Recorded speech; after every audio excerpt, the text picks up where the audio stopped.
Telangana times news కి స్వాగతం. దేశవ్యాప్తంగా జరిగిన కాంగ్రెస్ బీజేపీ పోటాపోటీ నిరసనలు హైదరాబాద్, విజయవాడ, పాట్నాతో సహా పలు ప్రాంతాల్లో హింసాత్మకంగా ఈ నిరసనలు రూపాంతరం చెందాయి.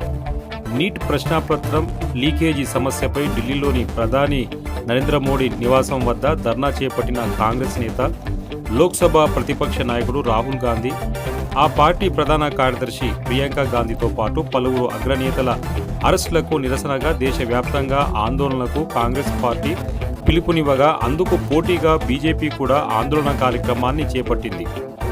దేశవ్యాప్తంగా బీజేపీ, కాంగ్రెస్ కార్యాలయాల వద్ద ముట్టడికి ఇరు పార్టీల ప్రయత్నాలు కొనసాగాయి.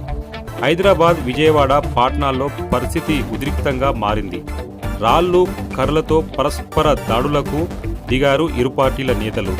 కోడంగల్లో ముఖ్యమంత్రి రేవంత్ రెడ్డి, హన్మకొండలో ఉప ముఖ్యమంత్రి భట్టి విక్రమార్క, హైదరాబాద్లో లోక్ భవన్ వద్ద టీపీసీసీ చీఫ్ మహేష్ కుమార్ యాదవ్, మంత్రులు పొంగులేటి శ్రీనివాసరెడ్డి, వివేక్ వెంకటస్వామి, నాగేందర్, డాక్టర్ కోటా నీలిమ, దీపక్ జాన్ తదితరులు పాల్గొని నిరసనలు వ్యక్తం చేశారు.